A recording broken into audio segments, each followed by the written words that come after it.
사람이 어디에 속해 있느냐에는 대단히 중요한 일입니다.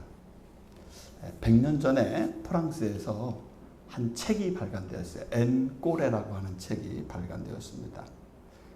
그 책은 콜랭드 프랑시라고 하는 분이 한국에 이 조선에 프랑스 영사 겸 대사로 온 분이 쓴 책이에요.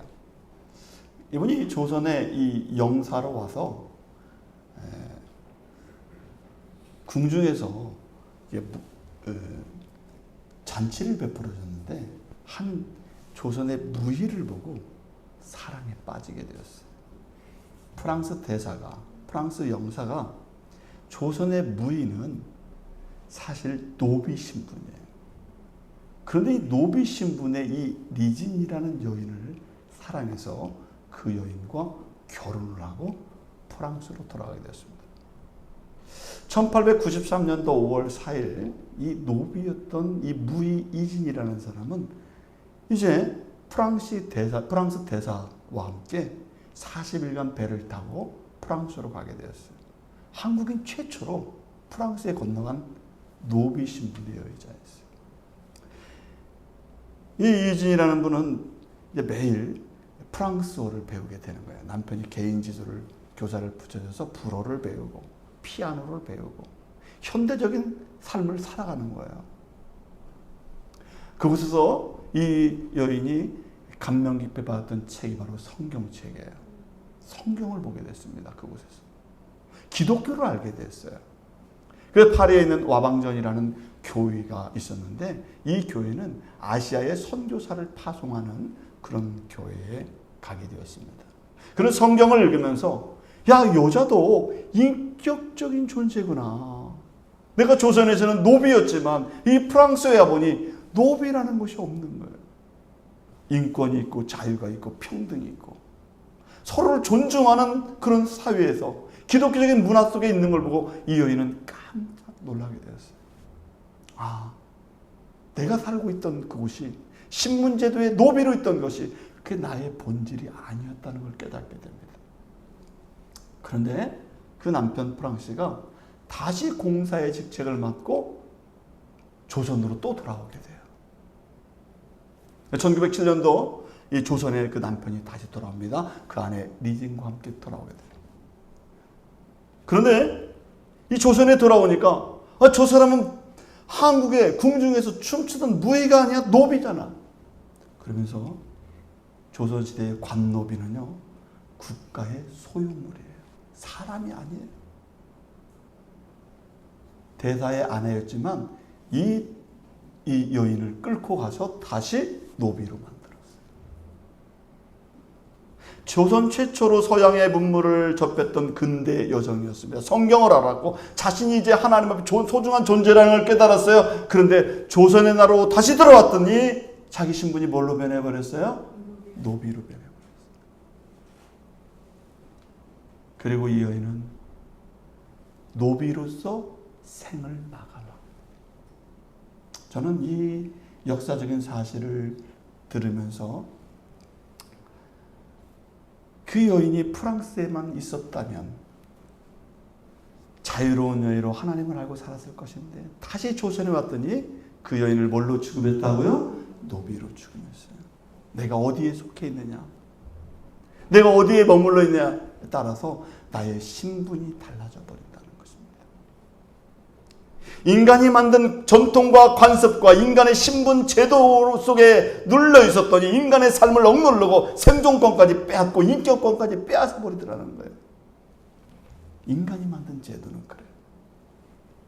그래서 하나님께서 이 땅에 예수 그리스도를 보내시고 우리를 구원하신 것은, 그래서 교회를 세우신 이유는 우리 인간을 새롭게 하시고 인간의 신분을 다시 부여하고 하나님의 귀중한 존재로 살도록 예수 그리스도를 통해서 이 땅에 교회를 세운 줄로 믿습니다.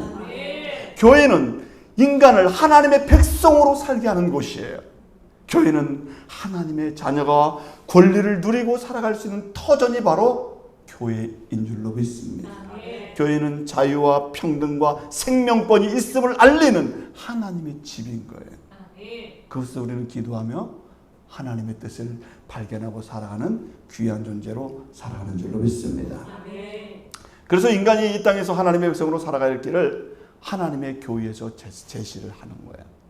그러면 오늘 우리는 창립주의를 맞이해서 교회가 도대체 어떤 곳인가를 한번 살펴보기를 원합니다.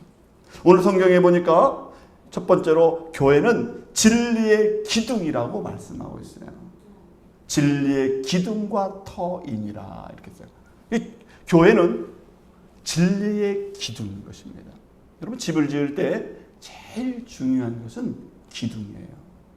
각 모서리에 기둥이 세워지는 것입니다. 이 영어로는 코너큘럼이라고 그래요. 한국에서는 귀퉁이에 있다고 해서 귀기둥이라고 말을 합니다. 모서리를 굳게 받치고 있는 이 기둥은 대단히 중요한 역할을 하는 거예요. 먼저는 지붕을 받쳐줍니다. 처마가 사방으로 뻗어나갈 수 있도록 힘을 지탱해 주는 게 바로 기둥이에요. 이 기둥은 건물 전체의 균형을 유지해 줍니다. 그리고 건물의 외관을 아름답게 만드는 역할을 이 기둥이 하는 거예요. 옛날에는 이렇게 몇 가지의 기능을 했지만 현대 건축에서는 이 모퉁이에 있는 이 모서리의 기둥이 더 중요한 역할을 하게 됩니다. 건물 하중을 기초에 전달하는 역할을 이 기둥이 하는 거예요. 바람과 지진에 의한 수평력을 견디는 역할을 이 기둥이 하는 것입니다. 건물의 모서리가 벌어지거나 뒤틀리지 않도록 이 기둥이 견고하게 잡아주는 것입니다. 건물 전체의 골조의 강성을 높여주고 견고하게 해주는 게 바로 이 기둥이에요.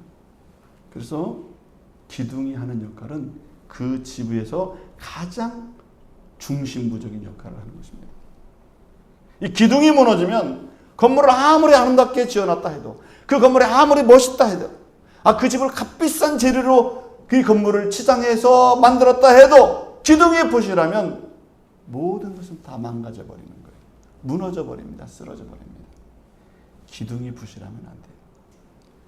그래서 기둥이 무엇보다 중요한 것입니다. 그래서 우리가 성경을 읽어보면 예수님은 누구시냐? 예수님은 어떤 분이시냐? 예수님을 코너스톤이라고 했어요.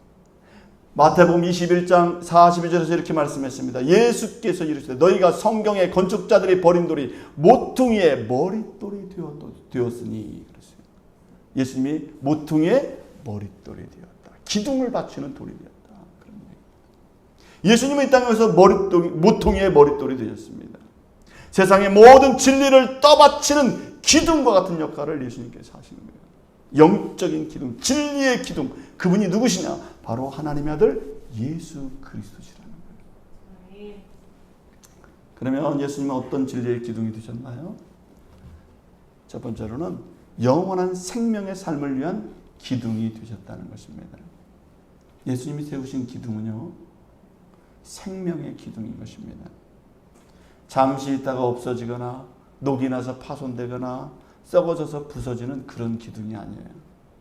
예수님께서 세우신 기둥은 영원까지 이어지는 생명의 길을 열으신 진리의 기둥을 주님이 세우셨다는 것입니다.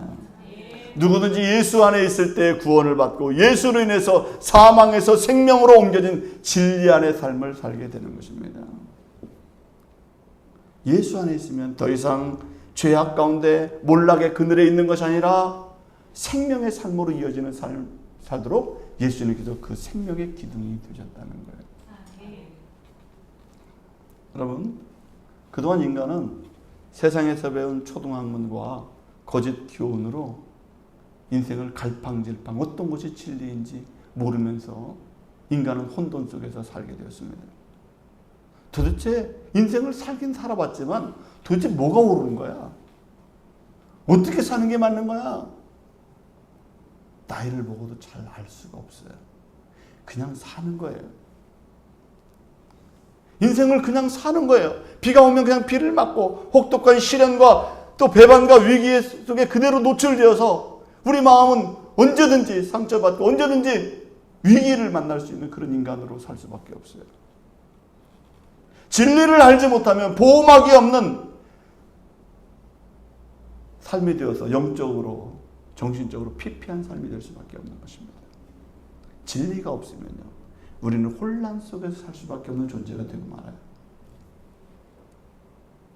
그러니까 보호막이 없고 진리가 무엇인지 모르니까 물질주의적인 세상에서 우리의 영혼은 탐욕과 욕심이 막 가득 들어오게 끊임없이 우리 욕망 따라 살아가게 되는 거예요. 욕망의 종이 되는 거예요. 열심히 사는 것 같으나 소리 없이 죽음의 길을 향해서 걸어가고 있습니다. 열심히 살긴 살아요. 그러나 내 마지막은 죽음의 길을 향해 가고 있어요. 어둠의 인생으로 끝난다는 사실을 모르면서 진리를 모른 채 그냥 살아가는 거예요. 열심히만 사는 거예요. 그래서 오늘 주님께서 생명의 기둥을 이 땅에 세워주시면서 진리를 우리에게 알려주는 줄로 믿습니다. 그 생명의 기둥, 생명의 진리를 어디를 통해서 우리에게 알려주시느냐? 바로 하나님의 진리가 머물러 있는 곳이 바로 교회라는 것을 주님께서 말씀하고 있어요.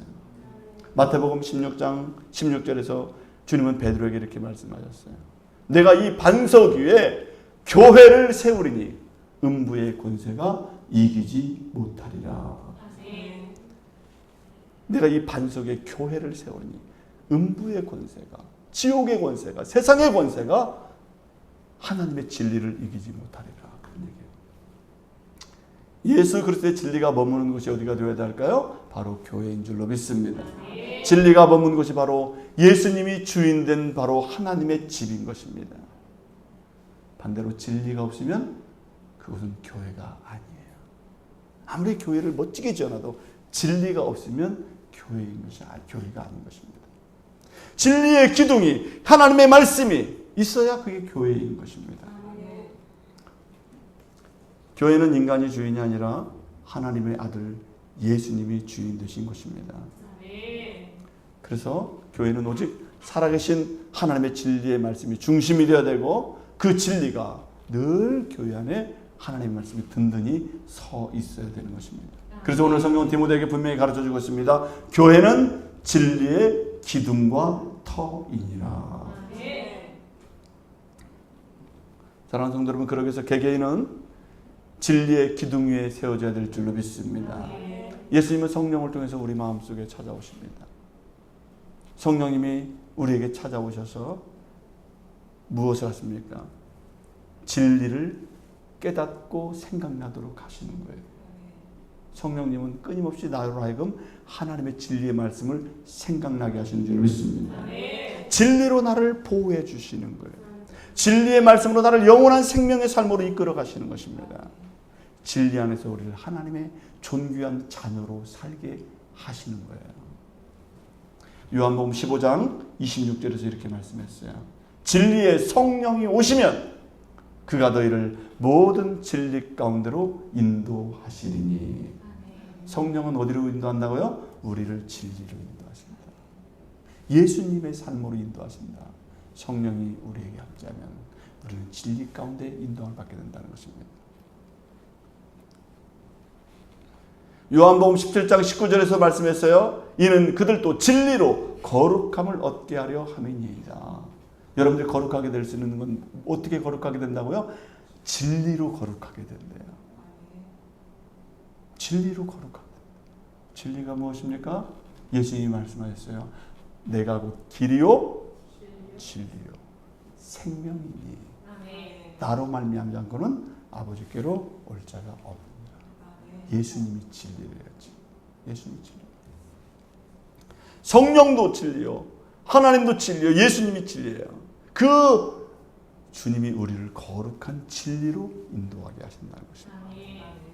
그래서 믿음의 사람은 그 마음의 복음의 진리 안에서 든든히 세워져 있어야 될 줄 믿습니다. 여러분들의 마음이 흔들려서는 안 돼요. 하나님이 가르친 이 성경의 진리의 말씀이 여러분들의 마음을 붙들고 있어야 돼요. 기둥처럼 붙들고 있어야 될 줄로 믿습니다.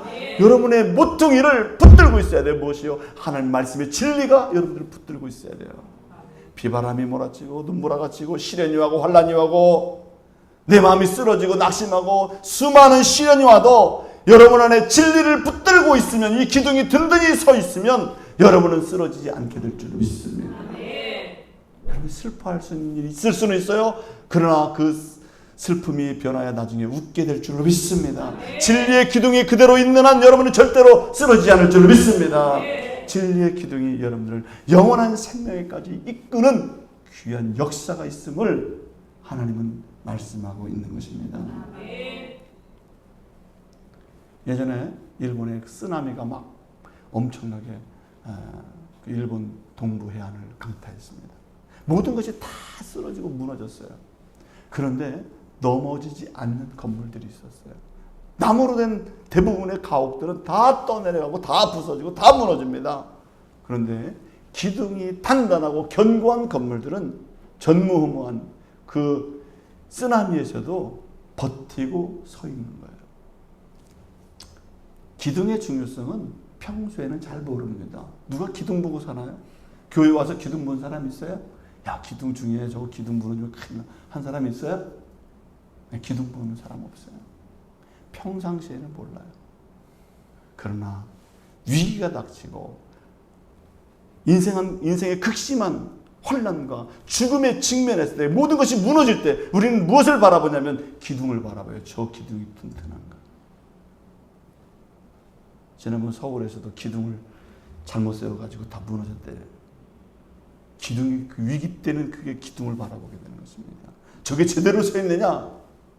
그걸 바라보게 되는 거예요.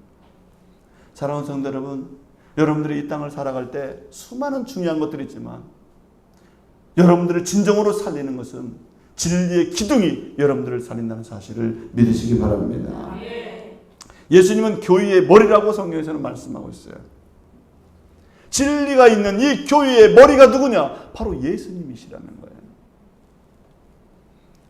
왜 예수님이 교회의 머리입니까?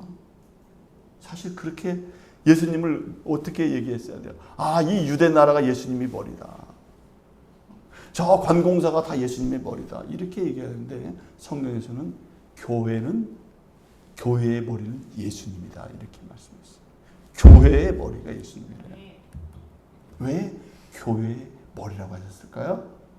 진리가 있는 곳이기 때문에 그래요. 진리를 담고 있는 곳이기 때문에 예수님의 하나님의 말씀에 진리의 말씀이 있는 그곳에 머리가 바로 예수님인 줄로 믿습니다.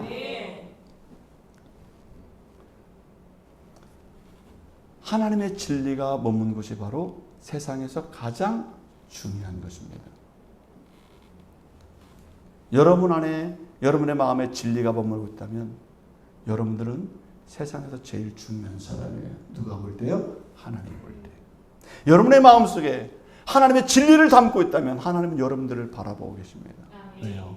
중요한 사람이기 때문에. 진리의 기둥을 세운 사람은 중요한 사람이기 때문에 그래요. 옆 사람을 보세요. 진리를 갖고 계신지. 진리를 믿고 진리를 이 땅에 있다면 대단히 중요한 사람인 줄 믿습니다. 한번 알려주세요. 당신은 중요한 사람입니다. 말을 안 하시네요. 당신은 중요한 사람입니다. 당신은 중요한 사람입니다. 네. 여러분 안에 하나님의 진리를 가지고 있다면 여러분들은 중요한 사람이에요. 여러분의 머리가 바로 예수님이신 것입니다.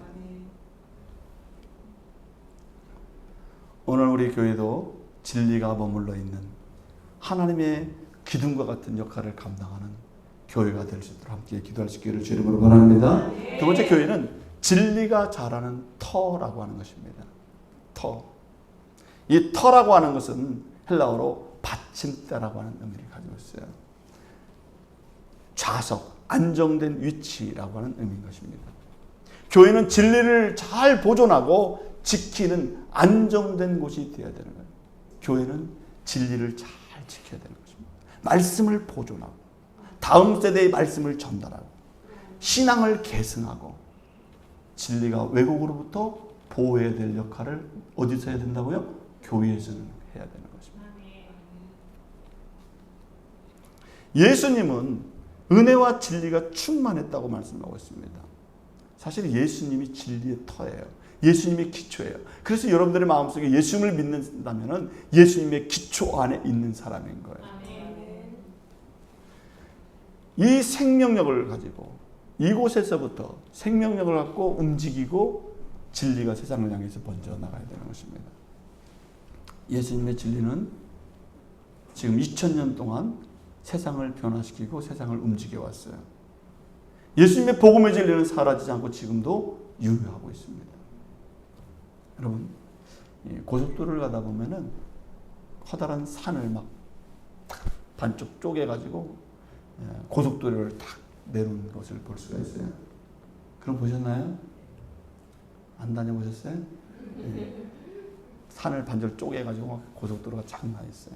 옛날에 보면은 이 절개된 부분이 다 흙으로 되죠. 저기는 뒷모습은 푸른 산인데 이 절개된 부분은 다 황토고요. 그리고 무슨 바위들로 막 돼 있어요. 고속도로를 타고 가다 보면은 얼마나 보기 싫은지 몰라요. 비가 오면은 막 낙석이 떨어지고 흙탕물이 막 내려오고 그렇습니다. 그런데 어느 날부터 거기다가 나무를 심어놨어요. 무슨 나무를 심었는가 봤더니 등나무를 심어놨어요. 등나무는 어떤 식물입니까? 덩쿨 식물이죠. 덩쿨 식물이 이 등나무가 점점 이 흙을, 이 바위를 다 채워가는 거예요. 번져가는 것입니다. 절단된 곳이 흙으로 드러나는 이 부위들이 점점 파랗게 바뀌어가는 거예요. 옛날에는 그렇게 보기 싫었는데 요즘은 고속도로를 가다 보면은 이 절단된 부분이 전부 다 덩쿨 식물들로, 나무들로 이렇게 채워진 것을 볼 수가 있습니다. 채워지니까 어때요? 보기가 좋은 것입니다. 예수님 안에 있으면 예수님 안에는 하나님의 진리로 충만하십니다. 그래서 예수님을 만난 인생은, 예수님을 만나기 전에는 우리는 우리 안에 죄성이 있고 흙탕물과 같고 정말 낙석이 떨어지고 우리는 부서지고 깨지고 거친 것이 막 드러나는 존재예요. 그런데 진리이신 예수님이 내 안에 들어오셔서 내 안에 모든 것을, 벼랑 끝에 몰려있는 내 자신을 더 푸르게 만들고 더 아름답게 만들고 더 파란 숲처럼 내 마음을 만들어 가십니다. 예수님. 그래서 예수님을 만난 사람은, 이 진리를 만난 사람은 하나님을 찬양하는 사람이 됩니다. 주님을 만난 사람은 사철 푸르른 모습으로 평안한 삶을 살아가게 되는 거예요. 그 마음이 파란 마음을 갖고 살아가요. 진리의 덩쿨이 그 마음을 다 파랗게 만드는 것입니다. 본질에서 벗어나서 거짓 속에 있던 그 사람이 진리로 다 마음을 덮다 보니까 내 파괴된 부분, 상처난 부분, 내 왜곡된 부분이 하나님의 진리로 가득 채워지게 되면서 내 삶의 모습이 더 아름다운 모습으로 가꾸어지게 되는 줄 믿습니다. 하나님의 진리는 여러분들을 보기 좋게 만드는 거예요. 하나님의 진리는 여러분들을 아름답게 만드는 줄 믿습니다. 헐벗고 추하고 거칠고 낙석이나 떨어지는 그 절벽의 그 산이 덩쿨 식물을 심으니까 완전히 파랗게 바뀌는 것처럼 오늘 우리들의 모습도 하나님의 진리가 함께할 때 그 푸르른 마음으로 완전히 변화된다는 사실을 여러분들 믿으시기를 주의 이름으로 축원합니다. 요한복음 15장 4절에서 이렇게 말씀했어요. 내 안에 거하라. 나도 너희 안에 거하리라. 예수님이 너희가 내 안에 거하라. 나도 너희 안에 거하리라. 예수님은 여러분들을 붙들고 있습니다. 진리 안에 머물 수 있도록. 내 안에 머물라. 나도 너희 안에 머물겠다. 그래서 여러분들의 삶이 열매로 가득한 삶이 되도록 예수님이 여러분들을 붙드시고 있는 거예요. 주님께서 여러분들을 이끌고 있는 것입니다. 내 안에 거하라고 여러분들을 붙들고 있는 거예요. 성령을 통해서 여러분들의 마음을 붙들고 있는 것입니다. 말씀 안으로, 교회 안으로, 여러분들이 하나님의 사랑 안으로 여러분들을 주님께서 부르시고 붙들고 있는 거예요. 진리 안에 머물 수 있도록 주님이 붙들고 있는 것입니다. 그러나 반대로 우리 안에 진리가 머물지 않으면 어떻게 되나요? 우리 안에 진리가 없다면 어떻게 될까요? 요한복음 15장 6절에서는 이렇게 말씀했습니다. 사람이 내 안에 거하지 아니하면 가지처럼 밖에 버려져 마르나니 사람들이 그것을 보다가 불에 던져 사르느니라. 진리가 없는 삶, 거룩한 진리 안에 거하는 삶이 없을 때 사람들은 가지처럼 마른 인생이 될 수밖에 없다는 거예요. 습기가 없고 물기가 없고 양분이 없고 진리가 없으니까 빼빼 말라져서 버려지는 인생이 된다는 거예요. 정신적으로 영적으로 모든 부분이 안정감을 상실해버려요. 세상의 것에 오염을 받습니다. 방치되고 결국에는 버려진다는 거예요. 뭐가 없을 때요? 진리가 없으면 그래요. 사막에 태양볕에 말라가는 인생이 진리가 없는 인생이라는 거예요. 풍요롭게 보이고 정말 대단해 보이지만 결국은 진리가 없으므로 그들은 버려진 태양볕에 말라가는 인생으로 인생을 종결하게 된다. 뭐가 없을 때? 진리가 없을 때.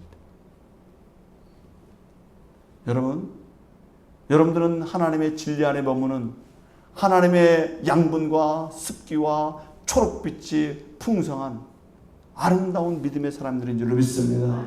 그러나 진리가 없으면 사막에 버려진 인생과 같다. 잠시 사는 것 같지만 말라버리게 된다. 그런 것입니다. 주님이 붙잡아 주지 않으니 진리가 없다 보니까 막연하게 열심히 인생을 살아왔어요. 살기는 사는데 사실은 하나님이 앞에서 버려진 인생이라는 거예요. 뭐가 없을 때? 하나님의 진리가 없을 때. 성경은 이렇게 말씀합니다. 불에 던져 사르느니라. 이렇게 말씀하셨어요. 진리가 없는 자들은, 마음속에 진리가 없이 인생을 살아온 자들은 결국 불에 던져 사르느니라. 그렇기 때문에 믿음의 사람들은, 이 땅의 모든 사람들은 진리 안에, 주님 안에 거하는 믿음의 백성으로 살아야 될 줄 믿습니다. 진리가 여러분들을 살리게 되는 거예요. 진리가 우리 마음을 회복시키는 줄로 믿습니다. 진리가 있으면요, 그 사람의 소망과 희망 속에 살아가게 되는 줄로 믿습니다. 축소되고 왜곡되고 퇴보하던 인생, 잘못된 길로 가던 인생이 진리를 발견하고는 보기 좋은 인생, 아름다운 인생, 꿈이 있는 인생, 절망 가운데서 다시 일어나는 인생으로 바뀌게 되는 줄로 믿습니다. 진리의 주님이 여러분들의 결국을 아름답게 만들기 때문에 그래요. 예수님은 십자가에 달리신 이유는 우리에게 소망과 희망과 영원한 생명을 주시기 위해서 이 땅에서 십자가를 진 줄로 믿습니다. 십자가를 보면 희망이 생겨요. 그분은 하나님의 아들로서 진리의 교회의 머리가 되시기 때문에 그렇습니다. 여러분 힘들 때 누굴 바라보십니까? 힘들 때요, 예수님을, 십자가에 달린 예수님 바라보시기 바랍니다. 그분은 진리를 세우신 분이세요. 어떻게 살아가야 되는지 우리에게 알려주신 분이세요. 낙심하지 마십시오. 진리는 반드시 승리하게 될 줄로 믿습니다. 진리는 제자들을 업으로 살게 하지 않고 제자라는 존재로 살게 하셨다는 거예요. 주님은 제자들을 부르셨습니다. 그리고 말씀하셨어요. 뭐라고 말씀하셨습니까? 내가 이제부터 사람을 낚는 어부가 되게 하리라. 고기를 잡던 물질주의 인생이 전부 있던 그 사람들이 사람 중심의 인생의 삶으로 변화가 됐다는 거예요. 존재의 전환. 물질만이 최고로 여겼던 그들이 사람을 중요하게 여기는 사람으로 바뀌었다는 거예요. 하나님을 만나니, 예수님을 만나니 삶의 가치가 바뀌게 된 줄로 믿습니다. 세속주의적인 거, 세상의 전통이나 따르고, 세상 관습이나 따르고, 세상의 계급제도를 따르고, 세상의 물질이 최고라는 것만 따르고 했던 그들이 진리인 주님을 만나니까 미래적이고, 사람을 살리고 사람을 변화시키고 사람을 이끌어주고 사람의 영혼 속에 하나님의 비전을 심어주는 새 비전의 인물들로 바뀌게 되었다는 거예요. 제자들이. 여러분 진리를 깨닫게 되면 주님께서 우리에게 새 비전과 새 꿈을 주는 줄로 믿습니다. 그래서 주님은 우리에게 말씀하셨어요. 진리를 알지니 진리가 너희를 자유케 하리라. 진리가 여러분들을 자유케 한대요. 세속적인 것에 갇혀있던 여러분들이, 세상 속에 물질의 가치 속에만 묶여있던 여러분들이, 세상을 등급으로 나누었던 우리들이, 세상의 순위로만 학생들을 평가하는 등수 위주의 이 사람에 대한 평가가 진리 안에서 우리를 다 온전한 존재요, 귀한 존재요, 하나님의 소중한 사람들이라는 것으로 인식을 하나님이 바꿔주시는 줄 믿습니다. 그래서 여러분들은 소중한 존재. 다시 한번 얘기해 주시기 바랍니다. 당신은 소중한 존재이십니다. 당신은 진리가 우리를 소중한 존재로 깨닫게 해주는 줄로 믿습니다. 진리는 우리를 더 발전적인 생각을 하게 합니다. 진리는 세상을 밝게 만들고 아름답게 만드는 빛과 같은 역할을 하는 거예요. 사랑하는 성도 여러분, 이렇게 하나님의 진리의 말씀을 새롭게 조명해서 알려주는 곳이 어디예요? 그게 바로 교회의 사명인 줄 믿습니다. 그걸 알려주는 거예요. 교회가 막 커지기만 하고, 교회가 무슨 뭐 돈이나 많아가지고 이렇게 해야 하고, 그게 아니라 교회는 반드시 뭐가 있어야 된다고요? 하나님의 진리가 있어야 될 줄 믿습니다. 진리가 선포되고 진리를 통해서 사람들이 변화되어야 되는 거예요. 생각이 바뀌어야 되는 거예요. 하나님의 진리의 사람들로 바뀌어야 되는 것입니다. 그래서 마지막으로 교회는 인간이 하나님의 말씀으로 변화되는 곳입니다. 마음을 가꾸고 마음이 변화되고 교회를 통해서 하나님의 사람으로 아름답게 꽃을 피워내가는 곳이 바로 교회예요. 디모데후서 3장 16절에서 이렇게 말씀했습니다. 모든 성경은 하나님의 감동으로 된 것으로 교훈과 책망과 바르게함과 의로 교육하기 유익하니 이는 하나님의 사람으로 온전하게 하며 모든 선한 일을 행할 능력을 갖추게 함이라 그랬어요. 모든 사람을 온전하게 하는 일을 어디서 해야 되냐? 교회에서. 하나님의 말씀으로 교훈과 책망과 바르게 함으로 사람을 온전하게 만드는 역할을, 그 사명을 어디서 해야 된다고요? 교회에서. 그게 교회가 해야 될 일이에요. 선을 행할 능력을 키워주는 곳, 바로 그게 교회의 사명이라는 거예요. 예수님 안에 있는 그 빛이, 하나님 안에 있는 그 바른 그 말씀이 제시될 수 있는 곳이 어디냐? 바로 교회에서 그 진리의 말씀이 선포되어지고 그것을 알려주는 것이 바로 교회라는 거예요. 그래서 교회는 늘 누구를 바라봐야 되냐? 예수님을 바라보고 성경을 바라보는 곳이 되어야 될 줄 믿습니다. 하나님이 제시하시는 방향, 성경이 제시하는 방향, 하나님이 원하시고 예수님이 원하시는 방향으로 교회는 가야 되는 거예요. 인간의 목적으로 가는 게 아니에요. 성경대로 가다 보면, 주님이 원하시는 대로 가다 보면 하나님은 교회를 선한 길로 인도하게 될 줄 믿습니다. 예수님의 말씀대로 가다 보면 여러분들은 온전한 인간, 아름다운 사람으로, 가치 있는 존재로 변하게 될 줄 믿습니다. 그런 능력을 부여해 주세요, 주님께서. 이 세상을 변화되어 왔어요. 이 세상이 변화되었는데요. 무엇 때문에 변화됐나요? 예수님의 복음이 들어가는 곳마다 변화가 일어나기 시작했어요. 이스라엘에서부터 유럽으로 갔다가 유럽에서 미국이 변화되고, 미국에서 복음이 한국에 들어오니까 한국이 변화돼요. 복음이 들어가는 곳마다 영혼들이 살아나고 의식이 살아나고 하나님의 귀한 인간들로 변화되게 되는 줄로 믿습니다. 그게 하나님의 능력이에요. 사랑하는 성도 여러분, 교회는 하나님의 집이요 진리의 기둥과 터이니라, 이렇게 오늘 성경에서 말씀하셨습니다. 오늘 우리 교회는 하나님의 집이요, 진리가 있는 곳이요, 진리가 기둥처럼 서 있는 곳이요, 이 터에서부터 하나님의 말씀이 세상을 향해서 선포되어지고 알려지고 사람들이 변화되는 그런 터가 될 수 있도록 함께 기도하고, 또 이 터를 통해서 내 자신부터 변화되고 또 우리 가족들이 변화되고 하나님의 진리가 온 땅에 퍼져나갈 수 있도록 여러분들 교회 안에서 신실한 하나님의 자녀로 먼저 사시기를 주의 이름으로 축원합니다. 기도하겠습니다.